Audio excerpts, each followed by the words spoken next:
and welcome to Edo News Today. First, the headlines. U.S. government flags serious lapses in Edo election. PDP rejects Edo tribunal ruling, vows to pursue appeal. Okpebholo reveals reluctant entry into politics. Labour Party's Akpata says he refused to challenge Edo poll. Edo government moves to reclaim oil wells ceded to Delta State. Kano and Edo to discuss compensation for 16 hunters killed in Uromi. The details. The United States has expressed strong concerns over the integrity of the Edo State governorship election held on September 21, 2024.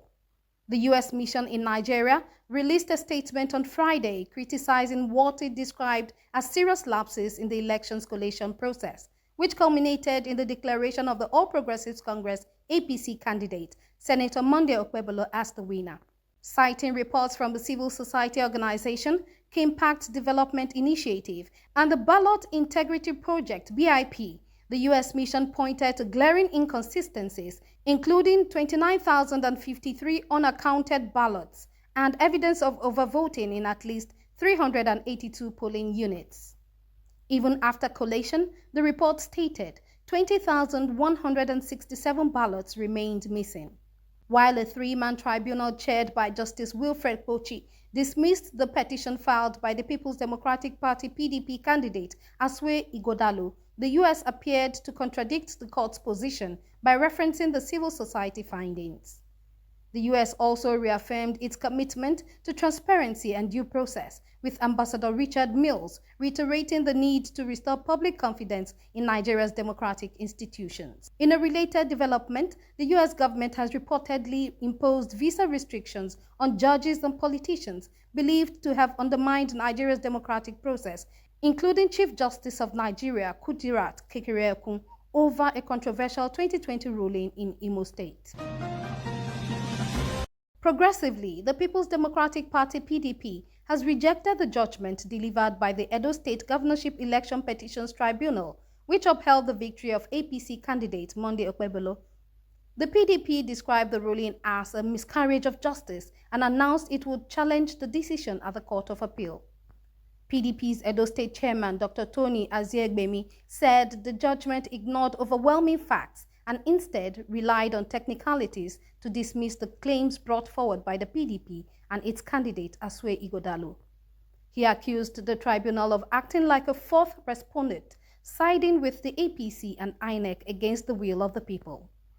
Ighodalo's camp maintains that he won the majority of valid votes and accused INEC of disregarding its own electoral guidelines. The party insists that the mandate of Edo voters remains with Ighodalo, and the legal battle will continue until justice is served. Meanwhile, Edo State Governor Senator Monday Okpebholo has revealed that his political journey began reluctantly, stating that the APC pleaded with him to contest for Senate in the 2023 general election.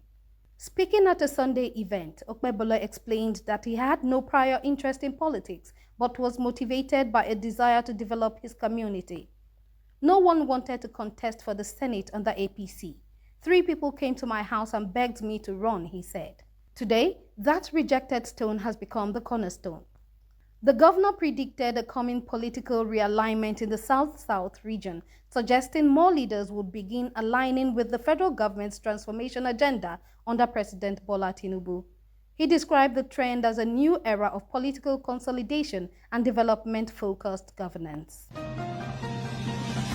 Continuing, former Nigerian Bar Association President and Labour Party LP candidate in the Edo governorship election, Olumide Akpata, has explained why he chose not to challenge the election outcome in court.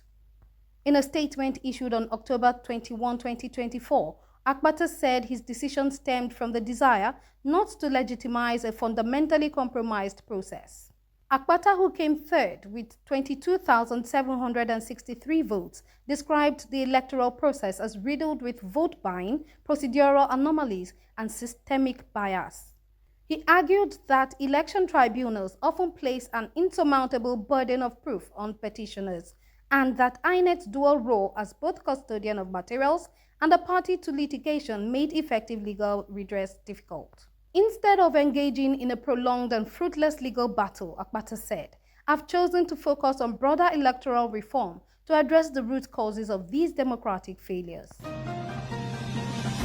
Furthermore, the Edo State government has initiated a process to reclaim oil wells in the Orogo community of Orionwo local government area, which were recently ceded to neighboring Delta State. Deputy Governor Dennis Idahosa led a delegation to the disputed area, meeting with community leaders and representatives of Seplat Energy PLC.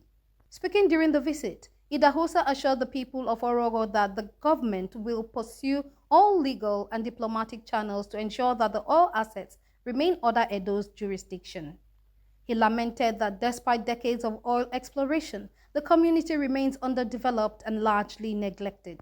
Local youth leader Charles Egaye said the community had been receiving royalties from Shell Petroleum Development Company SPDC since 1993, but the arrangement changed under Seplat's management. He urged the state to take swift action to restore the area's rights and protect its natural wealth.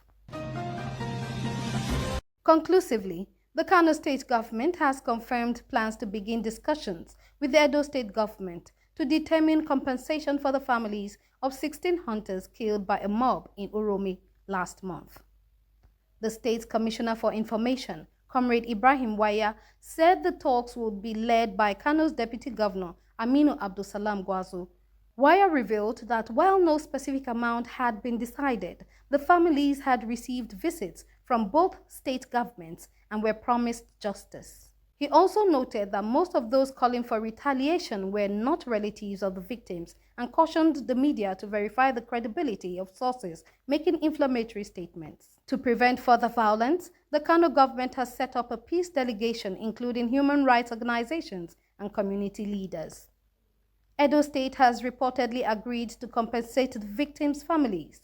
Additionally, the Department of State Services has arrested 2 more suspects linked to the killings, bringing the total number in custody to 16. Officials say the collaboration aims to address root causes of the violence, including dismantling unregulated vigilante groups and fostering peaceful coexistence between communities.